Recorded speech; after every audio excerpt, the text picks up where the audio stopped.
கிறிஸ்துவுக்குள் பிரியமான சகோதர சகோதரிகளே, இயேசு கிறிஸ்துவின் நாமத்தில் அன்பின் வாழ்த்துக்களை தெரிவித்துக் கொள்கிறோம்.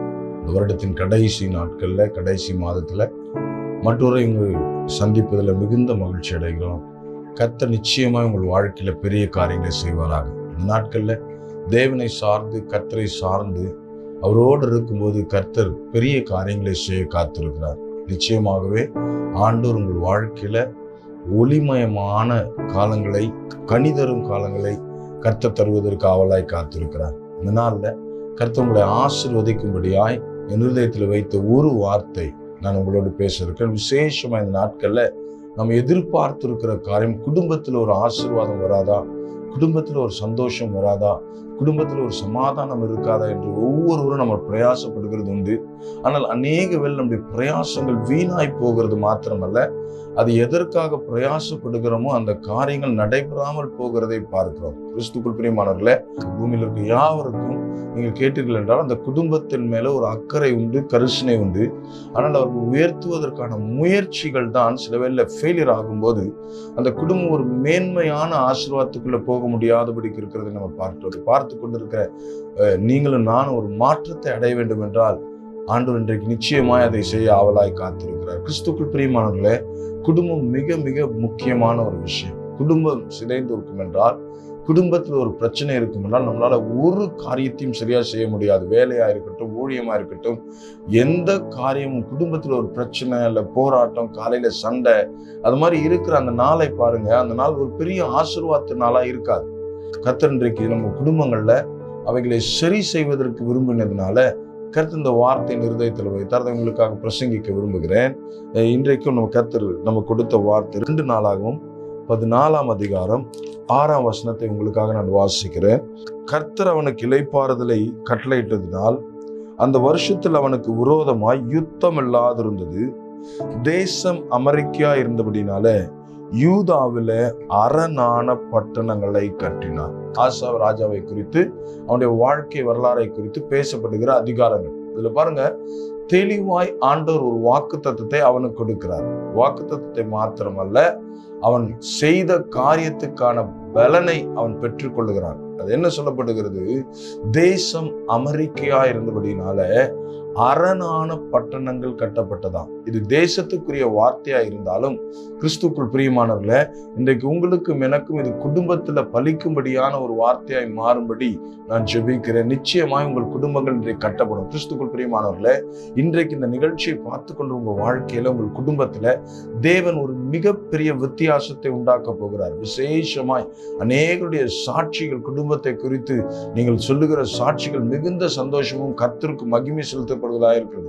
அநேக பிரிந்து கடந்த குடும்பங்கள் வார்த்தையை கேட்டு ஒன்று சேர்ந்திருக்கிறதை நீங்கள் சாட்சியாய் சொல்லும் போது நிச்சயமாகவே கர்த்தர் அதில் மகிமைப்படுகிறார் என்கிற ஒரு சந்தோஷம் எங்களுக்குள்ள இருக்கிறதுக்காய் கர்த்தரை துதிக்கிறேன். இன்றைக்கும் உங்க வாழ்க்கையில இதே சந்தோஷத்தை, இதை பார்த்து கொண்டிருக்க எல்லா குடும்பத்திலும் இப்படிப்பட்ட ஒரு மெய்யான சந்தோஷத்தை, பொய்யான சந்தோஷம் அல்ல, இன்றைக்கு பூமியில சந்தோஷத்துக்காக ஜனங்கள் செய்கிற அநேக காரியங்கள் உண்டு. சில டைம்ல இந்த பார்க்குகளை போனீங்கன்னா காலையில வாக்கிங் போறவங்க பார்த்தா சிரிக்கிறாங்க. நான் நினைச்சதை ஜோக் அடிச்சு சிரிக்கிறாங்கன்னு போய் பார்த்தோம்னா சிரிப்பு திறப்பின்னு ஒண்ணு செய்யறாங்க. அல்லேலூயா. பாருங்க, மனிதனுக்கு கர்த்தர் இயற்கையாய் கொடுத்த சிரிப்பை கூட இன்றைக்கு மனிதன் செயற்கையாய் ஒரு இடத்துக்கு போய் வாங்குவதற்கான காரியங்கள், காலங்கள் இந்த நீங்க நானும் வாழ்கிற இந்த நாட்கள் இருக்கிறது. கிறிஸ்துவுக்குள் பிரியமானவர்களே, இந்த நாள்ல கொஞ்சம் கவனமாய் கவனிங்க. கர்த்தர் மெய்யாகவே இன்றைக்கு நம்முடைய குடும்பத்துல ஒரு பெரிய வித்தியாசத்தை உண்டாக்க இந்த வார்த்தைகளை கொடுக்கிறார். நிச்சயமாய் இது உங்க வாழ்க்கையில மிகப்பெரிய வித்தியாசங்களை உண்டாக்கும். பாருங்க, அது சொல்லப்படுது, தேசம் அமெரிக்கையா இருந்தபடியினால யூதாவில அரணான பட்டணங்கள் கட்டினார். அல்லேலூயா. ஒரு சில டிரான்ஸ்லேட் சொல்லுது ஃபோர்ட் ஃபோல்ட். அப்படி என்றால் இடிக்கப்படாத, அசைக்கப்படாத ஒரு கட்டிடம். அல்லேலூயா, அல்லேலூயா. அப்படி சொல்லப்படுகிற ஒரு கட்டிடத்தை ஆசா ராஜாவின் காலத்துல அந்த தேசத்துல கட்டினாங்க. ஏன் கட்டினாங்கன்னு சொல்லும்போது, ஆசா ராஜா கர்த்தருக்கு பிரியமா இருந்ததுனால கர்த்தர் அந்த நாட்கள்ல ஆசாவுக்கு எந்த விரோதமான காரியங்கள், யுத்தங்கள், சண்டைகள் போன்ற காரியங்களை அவர் தேசத்துல அனுமதிக்கல. ஏன் அனுமதிக்கல என்றால், கர்த்தர் அந்த தேசத்தை பாதுகாத்தார். ஆசா ராஜா கர்த்தருக்கு பிரியமா இருந்தபடினால கர்த்தர் அவன் ராஜ்யம் முழுவதையும் பாதுகாத்தார். அல்லேலூயா. அதே போல இன்றைக்கு நீங்களும் நானும் கர்த்தருக்கு பிரியமா இருப்போம் என்றால், நம்முடைய தேசமாகிய குடும்பத்தை அல்லது தேசத்தை கர்த்தர் பாதுகாக்க போதுமானவராய் இருக்கிறார். கிறிஸ்துவுக்குள் பிரியமான தேவ ஜனமே, கொஞ்சம் சரியாய் கவனித்து பாருங்க. கர்த்தர் உங்கள் வாழ்க்கையில பெரிய மாற்றங்களை உண்டாக்குவாராக. அல்லேலூயா. நிச்சயமாகவே சொல்கிறேன், இந்த வார்த்தை உங்கள் குடும்பத்தில் ஒரு வித்தியாசத்தை உண்டாக்கும். நிச்சயமான மாற்றங்கள் வரும். இந்த விஷயத்தை கவனமாய் கவனிங்க.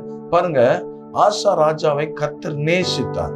அதனால அவன் ஆட்சி செய்த காலத்துல யுத்தத்தை கர்த்தர் அனுமதிக்கல. அதனால நிறைய ராஜாக்கள் பட்டணங்களை கட்டினார்கள், அரணான கோட்டைகளை கட்டினார்கள், யுத்த கலங்களை கட்டினார்கள். ஆனால் அவைகள் எல்லாம் ஒரு காலத்துக்கு அப்புறம் இடிக்கப்படுகிறது. அவன் வாழ்ந்த காலத்திலே அது தரைமட்டமாகிற நாட்களை பார்க்கிறோம். ஆனால் இந்த ராஜாவின் காலத்துல மட்டும் கர்த்தர் இடிக்கப்படாதபடிக்கு கோட்டைகளை கட்டுவதற்கு உதவி செய்ததின் காரணம், அந்த தேசத்துல யுத்தம் இல்லாதிருந்தது. இன்னைக்கு இந்த வார்த்தை அப்படியே தேசத்துக்கு வைத்துக் கொள்ளலாம். இன்னைக்கு நீங்க பல தேசத்துல யுத்தங்கள் நடக்கிறத பார்க்கலாம். இவங்க பாம்பு போடுறாங்க, அவங்க பாம்பு போடுறாங்க. அந்த தேசத்தில் இருக்கிற நல்ல கட்டிடங்கள், வீடுகள் எல்லாம் இடிந்து தரைமட்டமாகிறதை பார்க்கிறோம். அல்லேலூயா. இன்னைக்கு பாருங்க அன்பான தேவஜனமே, இதே காரியம் தான் இன்னைக்கு நம்ம குடும்பங்கள்ல நடக்கிறது. இதே காரியம் தான் நம்ம குடும்பங்கள்ல வித்தியாசமாய் நடக்கிறதை பார்க்கிறோம். நாமும் குடும்பத்தை கட்ட முயற்சி செய்து அநேக காரியங்களை செய்து கொண்டிருக்கிறோம். ஆனால் எப்படி முயற்சி செய்து கட்டினாலும் அந்த குடும்பங்கள் இடிக்கப்படுகிறதும், பிரச்சனைக்குள்ள போகிறதும், சண்டைகளுக்குள்ள போகிறதும், சமாதானம் இல்லாமல் போகிறதையும் பார்க்கிறோம். கிறிஸ்துக்குள் பிரியமானவர்களே, இன்றைக்கு அவை எல்லாவற்றையும் கர்த்தர் மாற்ற வந்திருக்கிறார். உங்கள் வாழ்க்கையில தேவன் வித்தியாசங்களை உண்டாக்கும்படி வந்திருக்கிறார். நிச்சயமாகவே இந்த வார்த்தை உங்களுக்கு ஆசீர்வாதமாக இருக்கிறது. சொல்லப்படுகிற காரியம், தேசம் அமெரிக்கையாயிருந்தது, யுத்தம் இல்லாதிருந்தது, சண்டை இல்லாதிருந்தது. அதனால அரணான பட்டணங்கள் கட்டப்பட்டது. நம்ம குடும்பங்கள் இன்னைக்கு கட்டப்பட வேண்டும் என்றால் ஒரு காரியம் நடக்கணும். என்னன்னா, குடும்பத்துக்குள்ள யுத்தம் இருக்கக்கூடாது. கணவன் மனைவிக்குள்ள யுத்தம் இருக்கக்கூடாது. இன்னைக்கு பாருங்க, எல்லா குடும்பத்திலையும் பிரச்சனை. கணவன் மனைவிக்குள்ள ஒரு சந்தோஷம் இல்லை, பெற்றோர் பிள்ளைகளுக்குள்ள ஒரு சந்தோஷம் இல்லை, குடும்பத்துக்குள்ள போகிறதே வேதனை என்று நினைத்து போகிற காலங்களில் சில ஆண்களை பார்க்கிறோம்.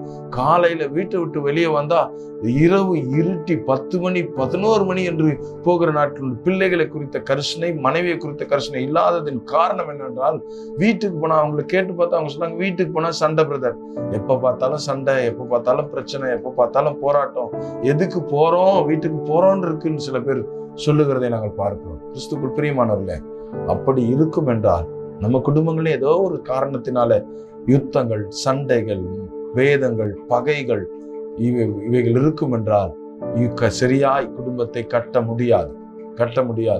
கர்த்தர் முயற்சி செய்தாலும் சத்ரு அதை இடித்து போடுறதுக்கான வாசல் நாம் திறந்து கொடுக்கிறதுனால அது கட்டப்படாமல் இருக்கிறது. ஆனால் இன்றைக்கு ஆவியானவர் உங்களோடு தெளிவாய் பேச விரும்புகிற காரியம், உங்கள் குடும்பத்தை கர்த்தர் கட்ட விரும்புகிறார்.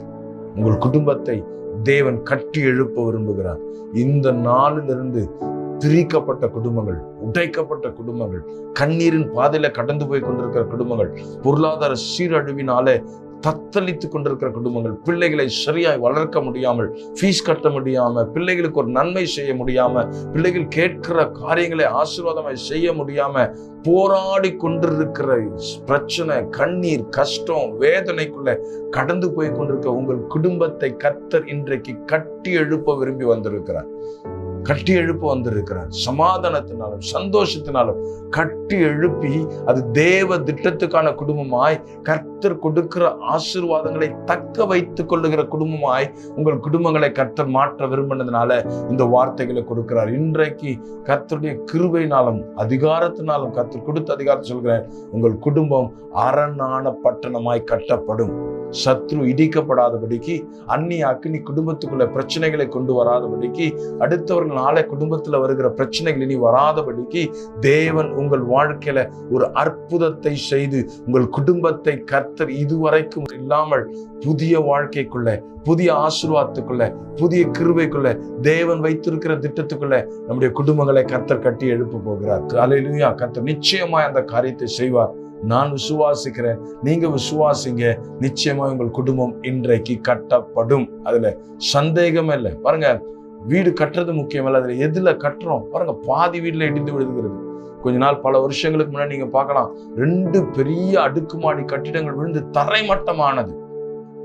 எத்தனை கோடிகள் கொடுத்து எத்தனை காரியங்கள் செய்து வாங்கியிருந்தாங்க. அது ஒன்றும் இல்லாமல் போனது. ஏனென்றால் அந்த அஸ்திபாரம் ஸ்ட்ராங்கா இல்லை. அஸ்திபாரம் ஸ்ட்ராங்கா போட்டால் அதை தாங்கக்கூடிய பக்குவம் அந்த மணலுக்கு இல்லை, அந்த மண்ணுக்கு இல்லை. இப்படிதான் இன்றைக்கு நம்ம குடும்பங்கள் இருக்கிறது. தேவன் அஸ்திபாரத்தை போட தயாரா இருக்கிறார், நாமும் அஸ்திபாரத்தை ஸ்ட்ராங்கா போட தயாரா இருக்கிறோம். ஆனா நம்முடைய சூழ்நிலை அந்த அஸ்திபாரத்தை அசைக்கத்தக்கதா இருக்கிறபடினால, அந்த அஸ்திபாரங்கள் ஸ்ட்ராங்கா நிற்க முடியாததுனால அஸ்திபாரங்கள் அசைகிறது. சில பேர்ல விழுந்தும் போகிறது, சில பேர்ல பிரிந்து போகிறது, சில பேர்ல கண்ணீரோடு, கஷ்டங்களோடு, வேதனையோடு அநேக குடும்பங்கள் இருக்கிறதை பார்க்கிறோம். கிறிஸ்துக்குள் பிரியமானவர்களே, இந்த நாள் கர்த்தர் வித்தியாசம் பண்ணுகிற நாள். இந்த நாள் கர்த்தர் உங்கள் குடும்பங்களை மாற்ற போகிற நாள். நம்முடைய குடும்பங்களை கர்த்தர் ஆசீர்வதித்து உயர்த்த போகிற நாள் இந்த நாட்கள் வந்திருக்குது. கவலையப்படாதீங்க, தேவன் மகிமையான காரியங்களை செய்வார். அல்லேலூயா.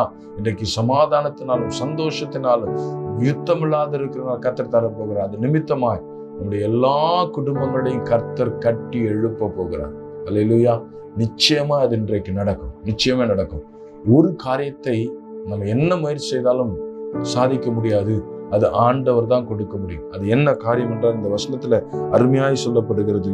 14ஆம் அதிகாரம் 6ஆம் வசனத்துல தெளிவாய் சொல்லப்படுகிறது, கர்த்தர் அவனுக்கு இலை பாறுதல் தந்ததுனால. நம்ம என்ன முயற்சி செய்யலாம், நம்ம குடும்பத்துல ஒரு சமாதானத்தை கொண்டு வருவதற்கு அநேக காரியங்களை செய்யலாம்.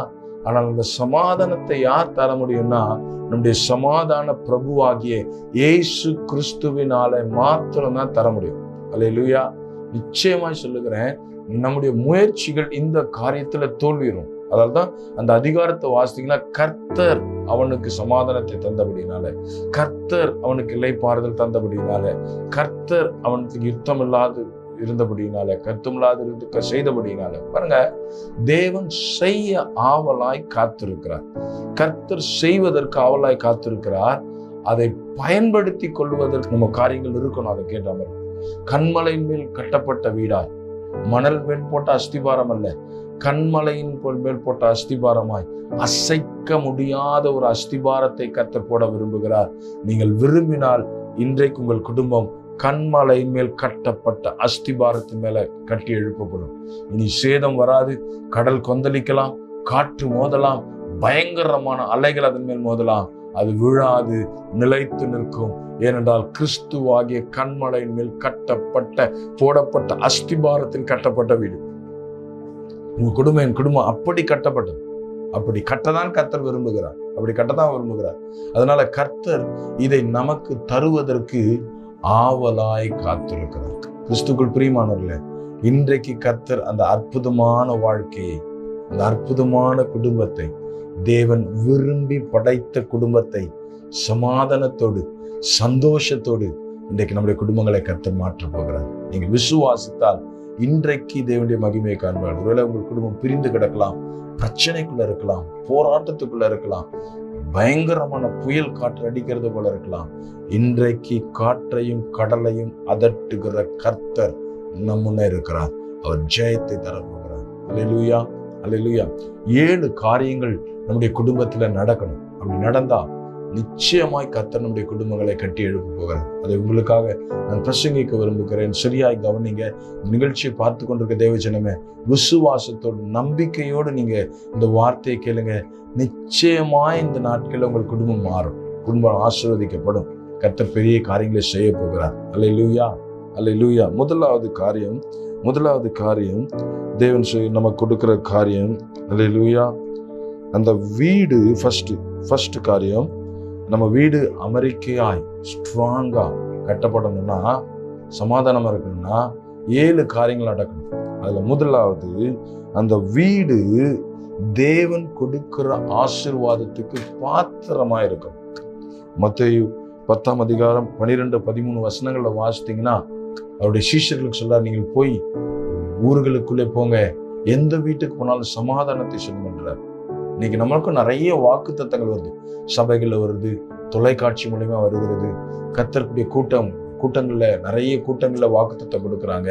ஆனா வாக்குத்தத்தம் வருகிறது, அது பலிக்கிறதா என்று யோசிக்க பார்த்தா நிறைய வேலை ஃபெயிலியர். அது நிறைய வேலை பலிக்கிறதே இல்லை. ஏன் தெரியுமா?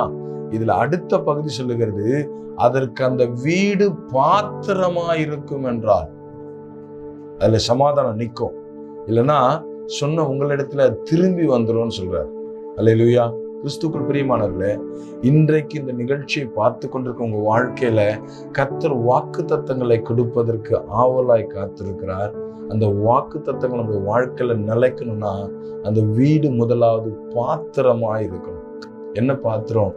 கர்த்தர் கொடுக்கிற வாக்கு தத்தத்தை அங்கீகரித்து ஏற்றுக்கொள்ளத்தக்கதா இருக்கணும். பாருங்க, மழை எல்லா இடத்திலும் பெய்யுது. சிமெண்ட் தரையில பெய்யும் போது அது உறிஞ்சிக்கிற தன்மை இல்லாம அப்படியே நிக்கிறத பார்க்கிறோம். ஆனா அந்த மணல்லையோ மண் தரைகள்லயோ பெய்யும் போது அந்த தரை அதை உறிந்து கொள்ளுகிறது.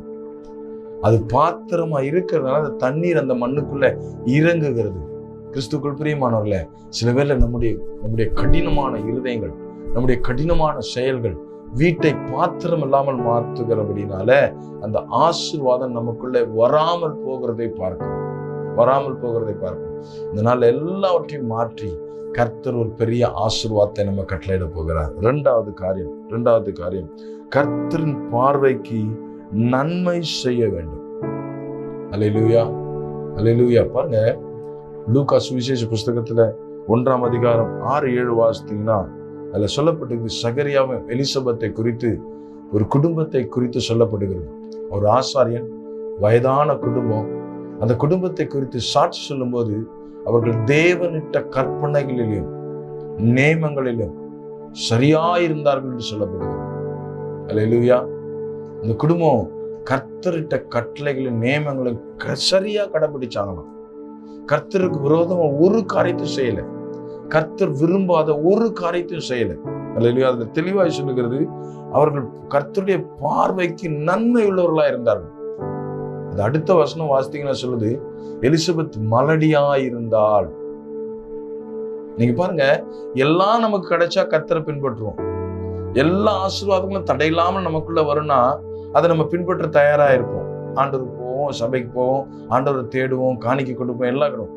ஆனா சூழ்நிலைகள் மாறும்போது, நம்ம எதிர்பார்க்காத காரியங்கள் குடும்பத்துல நடக்கும்போது, கர்த்தர் அனுமதிச்சுட்டாரோ, கர்த்தர் கைவிட்டுட்டாரோ, கர்த்தர் எங்களை மறந்துட்டாரோ என்று சொல்லி பாருங்க, கர்த்தருக்கு முன்பாக நன்மை செய்யாமல் போகிறோம்.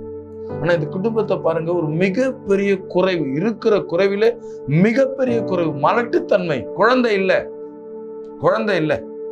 அந்த குழந்தை இல்லாத ஒரு குறைவினால ஒரு நாளும் அந்த குடும்பம் கர்த்தருடைய பார்வைக்கு தீமையானதை செய்யவே இல்லை. குறை இருந்தாலும் சரி, அது நிறைவா இருந்தாலும் சரி, என் தேவன் அனுமதித்திருக்கிற காரியங்களை நாங்கள் நிச்சயமாய் நேர்மையாய் நடப்போம் என்கிற விசுவாசத்தோடு நடந்தார்கள்.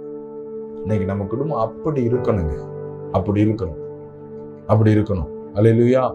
எல்லா சூழ்நிலைகளும் நன்மையா இருக்கும்போது மாத்திரமல்ல, அல்லேலூயா, சில வேளை கிடைக்காமல் இருக்கும் போதும், அற்புதங்கள் நடக்காது இருக்கும் போதும், நம்ம தேடுகிற நன்மைகள் நம்முடைய வாழ்க்கையில பலிக்காத போதும் கர்த்தருக்கு முன்பாக உண்மையும் உத்தமமாய் இருக்கணும். அல்லேலூயா. முறுமுறுக்க கூடாது, அவரை குறை சொல்லக்கூடாது, பழி சொல்லக்கூடாது. அல்லேலூயா. புலம்பக்கூடாது, ஜெபத்தை விட்டுறக்கூடாது, விசுவாசத்தை விட்டுறக்கூடாது. கர்த்தர் மேல் முழு நம்பிக்கையா இருக்கணும். கர்த்தர் ஜெயமான காரியங்களை கர்த்தர் செய்ய. மூன்றாவது காரியம், பரிசுத்தம் பண்ண வேண்டும். ஆசா ராஜாவின் காலத்துல வாசித்து பார்த்தீங்கன்னா, அவன் தேசத்தை பரிசுத்தம் பண்ணுகிறான். எல்லா விக்கிரங்களையும், அசுத்தமான காரியங்களையும் எடுக்கிறான். எல்லா மேடைகளை தகர்க்கிறான். நிறைய புத்தகங்கள்ல 1 ராஜாக்கள் 2 ராஜாக்கள் 1 நாளாகவும் 2 நாளாகவும் வாசித்து பார்த்தீங்கன்னா, சில இடங்கள்ல நீங்கள் வாசிக்கும் போது 2 நாளாகவும் 20ஆம் அதிகாரம் 33ஆம் அதிகாரத்துல வாசித்தீங்கன்னா, மேடைகள் தகர்க்கப்படவில்லை என்ற ஒரு வார்த்தை இருக்கும். மேடைகள் மேல இருந்ததெல்லாம் தகர்க்கப்பட்டுச்சு, ஆனா மேடை தகர்க்கப்படலை. நமக்கு ஒரு காலத்துல ரட்சிக்கப்படுறவங்க குடித்து கொண்டிருந்தார்கள், சிகரெட் பிடிப்பாங்க, தண்ணி அடிப்பாங்க, தவறான காரியங்களை செய்து கொண்டிருந்தாங்க. ஆனா இதெல்லாம் ரட்சிக்கப்பட்ட பிறகு மாறி இருக்குது என்று சொல்லலாம். ஆனா நமக்குள்ளே மாற வேண்டிய சில காரியங்கள் இன்னும் மாறாமல் இருக்கிறது. கோபம் நம்மளை விட்டு மாறல, பகை நம்மளை விட்டு மாறல, வஞ்சனை நம்மளை விட்டு மாறல, எதிர்ப்புகள் நம்மளை விட்டு மாறல, பகைகள் நம்மளை விட்டு மாறல. இது எல்லாம் என்னன்னா மேடை. அல்லேலூயா. இது இடிக்கப்படாத வரைக்கும் குடும்பத்தினால ஒரு ஆசீர்வாதமான வாசலை கட்ட முடியாது. அல்லேலூயா. அந்த வசனங்கள் தெளிவாய் சொல்லுகிறதுங்க. அதை வாசித்து பார்த்தீங்கன்னா பாருங்க, பட்டணங்களை கட்டணும், வாசல்களை உண்டு பண்ண வேண்டும், தாழ்பால்கள் போட்டு வைக்க வேண்டும். கட்டுகிறது முக்கியம் அல்ல, அது சேதப்படுத்தாதபடிக்கு பாதுகாக்கணும். ஒரு காரியத்தை விட்டுட்டு இன்னொரு காரியத்தை செய்யறதல்ல. கர்த்தருக்கு பிரியமில்லாத எல்லா காரியத்தையும் எடுத்து போட்டு தேசத்தை அவன் ஆசாராஜா பரிசுத்தம் பண்ணினது போல நம்ம குடும்பத்தில் இருக்கிற நம்மை மாத்திரமல்ல, நம்மோடு இருக்கிறவர்கள், குடும்பத்திற்கு எல்லா காரியங்கள், குடும்பத்துக்குள்ள எல்லாவற்றையும் கர்த்தருக்கு முன்பாக பரிசுத்தமாய் வைத்திருக்க வேண்டும். பரிசுத்தமாய் வைத்திருக்க வேண்டும். அது பரிசுத்தமாய் இருக்கும்போது அரணான பட்டணங்களை கட்டுவதற்கு கர்த்தர் வாய்ப்புகளையும் வசதிகளையும் உண்டாக்கி கொடுக்கிறார். அல்லேலூயா. கிறிஸ்துக்குள் பிரியமானவர்களே, இன்றைக்கு பெரிய ஆசீர்வாதத்தை நீங்க நான் சுதந்திரிக்க போகிறோம். மூன்றாவது காரியம் கர்த்தரை தேடணும். அல்லேலூயா. அல்லேலூயா. கர்த்தரை தேடுகிற அனுபவம் வேண்டும். எப்பவும் பாருங்க, நீங்க யோசியா ராஜா 2 வாசித்து பார்க்கலாம். இதே காரியத்தை 2 வாசித்து பார்க்கலாம். அவன் கர்த்தரை தேடினபடியினாலே கர்த்தர் அந்த தேசத்துக்கு நன்மை செய்தார். யோசியா ராஜா கர்த்தரை தேடினபடியினாலே, ஆசா ராஜா கர்த்தரை தேடினபடியினாலே அந்த நாட்கள்ல யுத்தம் இல்லாது இருந்தது. ஏன்னா ஃபர்ஸ்ட் ப்ரிஃபரன்ஸ் டு காட். கர்த்தருக்கு முதல் உரிமை கொடுத்தானுங்க. கர்த்தரை தேடினாங்க. எல்லா நாட்கள்லயும் நல்ல நாட்கள் வந்தாலும் கர்த்தருக்கு காணிக்கை செலுத்தினாங்க, பலி செலுத்தினாங்க, ஆராதிச்சாங்க. சில சோர்வான நாட்கள், சில பிரச்சனைகள், சில போராட்டங்கள் வரும்போதும் அந்த போராட்டத்திலிருந்து விடுதலை அடைவதற்காகவும் பலிகளும் ஸ்தோத்திரங்களும் எடுக்கப்பட்டது. அல்லேலூயா. பாருங்க, கர்த்தர் பெரிய காரியங்களை செய்து கொண்டிருக்கிறார். உங்க வாழ்க்கையிலும் ஒரு அற்புதமான காரியங்களை செய்யணும்னா நம்முடைய வாழ்க்கையில நாம் மாத்திரமல்ல, நாம, நம் பிள்ளைகள், நம்முடைய சொந்தங்கள் கர்த்தரை தேடுகிறவர்களா இருக்கணும். விசேஷமா இன்னைக்கு அநேக குடும்பத்துல பிள்ளைகள் சபைக்கு வருகிறது இல்லை, பிள்ளைகள் சபைக்கு போகிறது இல்லை, பெற்றோர்கள் வயதானவர்கள் மட்டும்தான் சபைக்கு போறாங்க. அப்படி இல்லை, முழு குடும்பமும் கர்த்தரை தேடணும். தேடும்போது தான் அது மிகப்பெரிய ஆசீர்வாதத்தை குடும்பத்துக்குள்ள கொண்டு வரும். அல்லேலூயா. நிச்சயமாய் பெரிய ஆசீர்வாதத்தை எதிர்பார்க்கிறவர்கள் கர்த்தரை தேடுகிறதுல ஒரு குறையும் வைக்கக்கூடாது. அப்படி இருக்கும் என்றால் கர்த்தர் நிச்சயமாய் ஆசீர்வதிப்பார். அல்லேலூயா. அடுத்த காரியத்தை சொல்றேன், வேதத்தை தேடணும். கர்த்தரை தேடணும். அதுக்கப்புறம் என்ன, வேதத்தை தேடணும். யோசியா ராஜாவின் புஸ்தகத்துல வாசித்து பார்த்தீங்கன்னா அவன் சொல்றான் 2 வாசித்து பார்த்தீங்கன்னா, அவன் ஆலயத்தை பரிசுத்தப்படுத்தி சுத்தப்படுத்தி அதற்குள் இருந்த வேதாகம சுருளை எடுத்து சுத்தம் பண்ணி அநேக ஜனங்கள், எல்லா தேசத்துல எல்லா ஜனங்கள் கேட்கும்படி அவர்களை கூடி வர செய்து வேதாகமத்தை சத்தமாய் வாசித்தான். நியாய பிரமாணங்களை சத்தமாய் வாசித்தான். அப்பொழுது ஜனங்கள் பயந்தார்கள். கர்த்தருடைய வார்த்தை பயத்தை உண்டாக்கும். கர்த்தருடைய வார்த்தை பயங்கரமான காரியங்களை செய்யும். கர்த்தருடைய வார்த்தை நம்மளை பரிசுத்தம் பண்ணும். கர்த்தருடைய வார்த்தை நம்மளை சுகப்படுத்தும். கர்த்தருடைய வார்த்தை நம்மளை ஆசீர்வதிக்கும். எப்படி நடக்கணும், எப்படி நடக்கக்கூடாது, எதை செய்ய வேண்டும், எதை செய்யக்கூடாது, எதை செய்தால் கர்த்தர் ஆசீர்வதிப்பார் என்ற சகல காரியங்களையும் அந்த வார்த்தை கற்றுக் கொடுக்கும். அதனால்தான் அந்த வார்த்தைக்கு அவ்வளவு முக்கியத்துவம் கொடுத்தாங்க. கர்த்தர் எழுதின நியாய பிரமாணங்களுக்கு அவ்வளவு முக்கியத்துவம் கொடுத்தாங்க. பழைய ஏற்பாட்டின் காலத்துல அந்த 5 ஆகமங்கள்ல கம்பல்சரி படிக்கணும். அதுல கட்டளைகள், கற்பனைகளை தெரிந்து கொள்ளணும். வேதம் சொல்லுகிற போது நீங்க பாருங்க, அதை கீழ்ப்படியும் போது வருகிற ஆசீர்வாதம் கீழ்ப்படியாது இருக்கும்போது உள்ள சாபங்களை பார்த்தீங்கன்னா ரொம்ப பயங்கரமா இருக்கும். உபாகமங்கள்ல. அல்லேலூயா. இன்றைக்கு அப்படிப்பட்டவர்களாய், வேதத்தை தேடுகிறவர்களாய், சத்தியத்தை மேய்ந்து கொள்வர்களாய் நாம் மாறும்போது கர்த்தர் நம்ம குடும்பத்தை அருமையாய் கட்ட காத்திருக்கிறார். அருமையாய் கட்ட காத்திரு. கிறிஸ்துக்குள் பிரியமான தேவஜனமே, உங்கள் வாழ்க்கையில மிகப்பெரிய ஆசீர்வாதங்களுக்காக எதிர்பார்த்திருக்கீங்களா? அது நிறைவேறுகிற நாட்கள் வந்திருக்கிறது. நடக்க போகிற நாட்கள் வந்திருக்கிறது. அல்லேலூயா. இன்னொரு காரியம் சொல்றேன், அவள் ராஜ்யத்தை கட்டணும். 1 கொரிந்தியர் 16 அதிகாரம் 19 வசனத்துல வாசித்தீங்கன்னா, ஆக்கில்லா பிரிஸ்கில்லா என்கிற குடும்பம் உங்களை வாழ்த்துகிறது என்று பவுல் சொல்லுகிறார். அல்லேலூயா. வீடுகள்ல கூடி ஆராதிக்கிற இந்த காரியங்கள், அல்லேலூயா, நம்ம குடும்பத்தில் இருக்கிற ஜனத்தின் முதல் தரிசனம் என்ன தெரியுமா? இன்னைக்கு நிறைய கிறிஸ்துவ குடும்பங்களே, கர்த்தரை ஆராதிக்கிற குடும்பங்களே, உங்க தரிசனம் என்னன்னா, பிள்ளை டாக்டர் ஆகணும், இன்ஜினியர் ஆகணும், இதை பண்ணணும், வீடு கட்டணும், அந்த காரியத்தை செய்யணும், இந்த காரியத்தை செய்யணும், நிறைய லக்குகளை சொல்லுவாங்க. ஆனால் தரிசனம் ஒன்று, நான் சொல்றேன், எல்லா குடும்பத்துக்கும் ஒரு தரிசனம் இருக்கிறது. என்ன தெரியுமா? முதலாவது காரியம், அவருடைய ராஜ்யத்தை கட்டணும். கர்த்தருடைய ராஜ்யத்தை கட்டணும். இதான் குடும்பத்தோட முதல் முக்கியமான காரியம். ஆக்கில்லா பிரிஸ்கில்லா அதை செய்தார்கள். குடும்பத்துல, வீட்டுல திறந்து கொடுத்தார்கள். கர்த்தருடைய வார்த்தை பிரசங்கிக்கப்படுவது வீடுகளை திறந்தார்கள். அது நிமித்தமா எத்தனையோ ஜனங்கள் கர்த்தரை அறிந்தார்கள். அந்த ஆசீர்வாதம் அத்தனையும் அந்த குடும்பத்துக்குள்ள நின்றது. அதில் உயர்த்தப்பட்டார்கள், மேன்மைப்படுத்தப்பட்டார்கள். இன்றைக்கு எங்கெல்லாம் குடும்பத்தை குறித்து பிரசங்கிக்கலாங்க, ஆக்கிலா பிரிஸ்கிலாவை குறித்த பிரசங்கம் இருக்கிறது. அவர்கள் பெயர்கள் பயன்படுத்தப்படுகிறது. அதன் காரணம் என்ன? அவர்கள் தேவனுடைய ராஜ்யத்தை கட்டுவதற்கு முதல் உரிமை கொடுத்தாங்க. இன்னைக்கு நம்ம குடும்பத்துல முதல் உரிமை எதற்கு இருக்கிறது? உலகத்துல இருக்கிற ஆஸ்தி பாஸ்திகளை கட்டுவதற்கா, வருமானங்களை கட்டுவதற்கா? நல்லது, அவைகள் கெட்டதல்ல, தீமை அல்ல என்று சொல்லுவாங்க, நல்லது.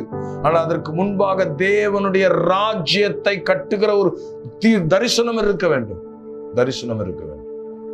அல்லேலூயா. அப்படி இருக்கும் என்றால் பெரிய மாற்றங்களை பார்ப்பீர்கள்.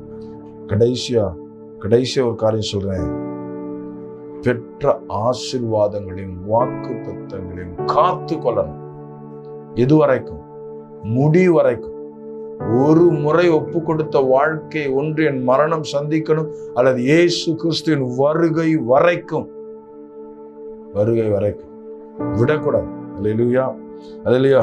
2 அதிகாரம் 33 வசனத்துல சொல்லப்படுகிறது, அவன் கடைசி வரைக்கும் காத்துக்கொண்டான். தேவனிடத்துல ஒப்புவிக்கப்பட்டதை கடைசி வரைக்கும் காத்துக்கொண்டான். கர்த்தர் சொன்ன வார்த்தைகளை கடைசி வரைக்கும் காத்துக்கொண்டான். அதனால அவனை கர்த்தர் கட்டி எழுப்பினார். அப்படி எழுப்பப்பட்டதுனால 35 அதிகாரம் 2 அதிகாரம் 18 வசனம் சொல்லுகிறது, சாமுவேல் தீர்க்கதரிசி முதற்கொண்டு இதுவரைக்கும் இப்படிப்பட்ட ஒரு பஸ்கா பண்டிகை ஆசரிக்கப்படவில்லை. அவ்வளவு சந்தோஷம், அவ்வளவு சமாதானம், தேசத்துல செழிப்பு, நன்மை, ஆசீர்வாதங்கள், இதுவரைக்கும் கொண்டாடப்படாத ஒரு சந்தோஷமான பண்டிகை கொண்டாடுறாங்க. கிறிஸ்துவின் பிறப்பை நோக்கி காத்து கொண்டிருக்க, பிறப்பின் நாட்களை நோக்கி காத்து கொண்டிருக்கிற தேவ ஜனமே, உங்கள் வாழ்க்கையில நீங்கள் இதுவரைக்கும் கொண்டாடாத ஒரு கிறிஸ்துமஸை இந்த ஆண்டு நீங்கள் கொண்டாட போகிறீர்கள். கர்த்தர் உங்களுக்கு அப்படிப்பட்ட பாக்கியத்தை தரப்போகிறார். அல்லேலூயா. அல்லேலூயா. கடைசி வரைக்கும் காத்து கொள்ளுங்க. கர்த்தர் நம்முடைய குடும்பங்கள சமாதானம், சந்தோஷம், ஆசீர்வாதம் எல்லாவற்றையும் தரப்போகிறார். தடைகள் உடைக்கப்பட போகிறது, கண்ணீர்கள் கவலைகள் மாறப்போகிறது, எல்லா வியாதிகள் சுகமாக போகிறது. இரட்சகர் பிறந்திருக்கிறார் என்கிற அந்த வார்த்தை சகல பிணிகளையும் நோய்களையும் மாற்ற இரட்சகர் பிறந்திருக்கிறார். அல்லேலூயா. பெரிய மாற்றத்தை எதிர்பார்த்து காத்திருங்க. கர்த்தர் உங்கள் வாழ்க்கையை, உங்கள் குடும்பத்தையும் மாற்ற போகிறார். கண்களை மூடி ஜெபம் பண்ணுமா? எங்களை அதிகமா நேசிக்கிற நல்ல ஆண்டவரே, இந்த அருமையான வேலைக்காக ஸ்தோத்திரம். என்னோடு இணைந்து இந்த நிகழ்ச்சியை பார்த்து கொண்டிருக்கிற ஜனங்கள், ஜெபிக்கிற ஜனங்களை கர்த்தர் ஆசீர்வதிப்பீராக. இயேசு கிறிஸ்துவின் நாமத்தினால அவர்கள் வாழ்க்கையில ஒரு அற்புதம் நடப்பதாக.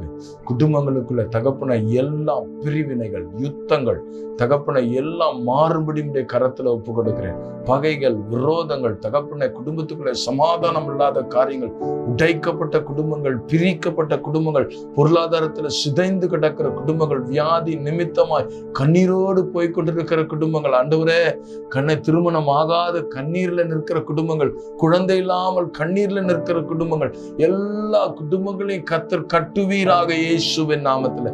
இப்பொழுதே ஒரு அற்புதம் நடக்கட்டும். ஜெபிக்கிற இப்பொழுதே விடுதலை உண்டாகட்டும். என்னோடு இணைந்து ஜெபிக்கிற ஒவ்வொருடைய வாழ்க்கையிலும் கர்த்தர் வித்தியாசங்களை உண்டு பண்ணுவீராக. ஆண்டவரே, அற்புதங்கள் நடப்பதாக, அதிசயங்கள் நடப்பதாக, பிள்ளைங்க வாழ்க்கையில மிகப்பெரிய வித்தியாசங்கள் உண்டாவதாக. சாபங்கள் எல்லாம் மாறட்டும், பாவங்கள் எல்லாம் மாறட்டும். கர்த்தர் பெரிய காரியங்களை செய்வீராக. நாம மகிமைப்படட்டும் ஆண்டவரே. எல்லா வியாதிகள், கண்ணீர்கள், கஷ்டங்கள், கடன்கள் எல்லாம் மாறட்டும். கர்த்தர் ஆசீர்வதிப்பீராக. குடும்பங்கள் உயர்த்தப்பட, கட்டப்பட, இடிக்கப்படாமல் கட்டப்பட கர்த்தர் உதவி செய்வீராக. பெரிய காரியங்களை செய்ய இயேசு கிறிஸ்துவின் நாமத்துல ஜெபிக்கிற நல்ல பிதாவே, ஆமென். நிச்சயமாக உங்கள் வாழ்க்கை மிகப்பெரிய ஆசீர்வாதமா இருக்கும். விசுவாசத்தோடு, சண்டை இல்லாமல், பகை இல்லாமல், பிரிவினாமல் இருங்க. கர்த்தர் நம்ம குடும்பங்களை கட்டுகிறார். God bless you. கர்த்தர் உங்களை ஆசீர்வதிப்பார்.